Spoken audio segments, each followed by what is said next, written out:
Students இப்போ நம்ம 10th maths chapter 3 அல்ஜிப்ரால example 3.5 பார்க்கலாம். கொஸ்டின் பாருங்கள். சால்வ்னு சொல்லி 3 ஈக்குவேஷன் கொடுத்துருக்காங்க. சால்வ்னா என்ன? இதில் இருக்க எக்ஸ் ஒய் ஜெட் கண்டுபிடிக்கணும், அதுதான் சால்வ். சொல்யூஷன் கொடுத்துருக்க ஈக்குவேஷனை முதல்ல எடுத்து எழுதிக்கோங்க. X plus 2y minus z equal to 5, இது equation number 1. X minus y plus z equal to -2, இது ஈக்குவேஷன் நம்பர் 2.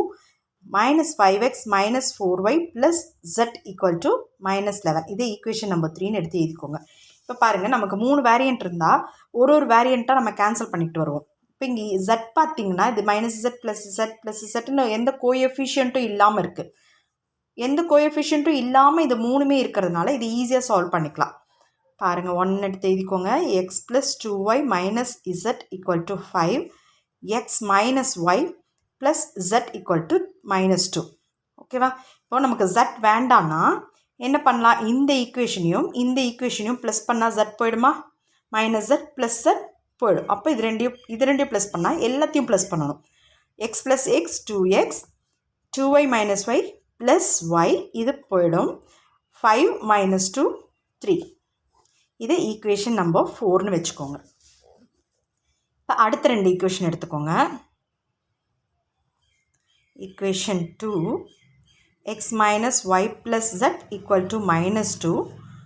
Equation number 3 பார்த்தீங்கன்னா minus 5x minus 4y plus z equal to -11. இப்போவும் z தான் நம்ம எடுக்கணும். இங்கே z ரிமூவ் பண்ணதுனால இங்கேயும் z ரிமூவ் பண்ணால் தான் 2 ஒரே மாதிரி ஈக்குவேஷன் நமக்கு கிடைக்கும். இப்போ இங்கே z ரிமூவ் பண்ணுறதுக்கு இது 2 ஈக்குவேஷனையும் ப்ளஸ் பண்ணும். இங்கே z ரிமூவ் பண்ணுறதுக்கு நம்ம இந்த zலேருந்து இந்த z மைனஸ் பண்ணால் ரிமூவ் ஆகிடும். ஓகேவா? அப்போது இதை மட்டும் மைனஸ் பண்ண முடியாது. இந்த ஹோல் டேர்ம்லேருந்து இது மொத்தத்தையும் மைனஸ் பண்ணணும். பாருங்கள், எக்ஸ் மைனஸ் -5x ஒன்றா மைனஸ் பண்ணிங்கன்னா என்ன ஆகிடும்? X minus into minus plus 5x ஆகிடுமா? சிம்பிளாக என்னென்னா, இதுலேருந்து இதை மைனஸ் பண்ணுறோன்னா இதோட எல்லா சைன்ஸையும் மாற்றிக்கோங்க. மைனஸ் பண்ணுறதுக்கு மட்டும் சொல்கிறேன். எல்லா சைன்ஸையும் மாற்றிக்கோங்க. மாற்றிட்டு சால்வ் பண்ணுங்கள். எக்ஸ் ப்ளஸ் 5x என்னச்சு? 6x ஆகிடும். Minus y plus 4y plus 3y ஆகிடும். Minus z plus z cancel ஆகிடும். தட் ஈக்குவல் டு -2 -11 என்ன ஆகிடுது?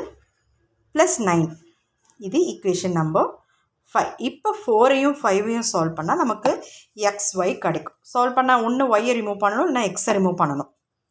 இங்கே பார்த்தீங்கன்னா இங்கே 3y இருக்குது, இங்கே y இருக்குது. இப்போ இதுக்கு எக்ஸுக்கு 2, 6ன்னு வேறு கோஎஃபிஷியன்ட் இருக்குது. இதை விட y பண்ணுறது ஈஸி. அதனால் இந்த ஒய்யை கேன்சல் பண்ணுறதுக்காக இந்த ஹோல் டேர்மையும் 3ஆல் மல்டிப்ளை பண்ணால் இங்கேயும் 3y வந்துடுமா? பாருங்கள், 4th ஈக்குவேஷன் இன்ட்டு 3ஆல் பண்ணிங்கன்னா உங்களுக்கு 2 3s are 6x plus 3y equal to 9ன்னு கிடைக்கும். 5th ஈக்குவேஷன் என்ன இருக்குது? 6x plus 3y equal to 9 இருக்குது. இப்போ பார்த்திங்கன்னா நமக்கு y போகணுன்னா இதுலேருந்து இதை மைனஸ் பண்ணணும். அப்போ மொத்த ஈக்குவேஷன்லேருந்து இதை ஃபுல்லுத்தையும் மைனஸ் பண்ணணும். 6x minus 6x 0 ஆகிடுமா? 3y minus 3y 0, 9 minus 9 0. பார்த்திங்கன்னா இங்கே இருக்க எல்லா டேர்மும் 0 ஆகிடுச்சு. 0 ஈக்குவல் டு 0ன்னு வந்துருச்சு. இப்படி இது ஐடென்டிட்டின்னு சொல்லுவாங்க. ஓகேவா? அதுக்கு ஈக்குவலாக இருந்தால் அதுக்கு பேர் ஐடென்டிட்டி சொல்லுவாங்க.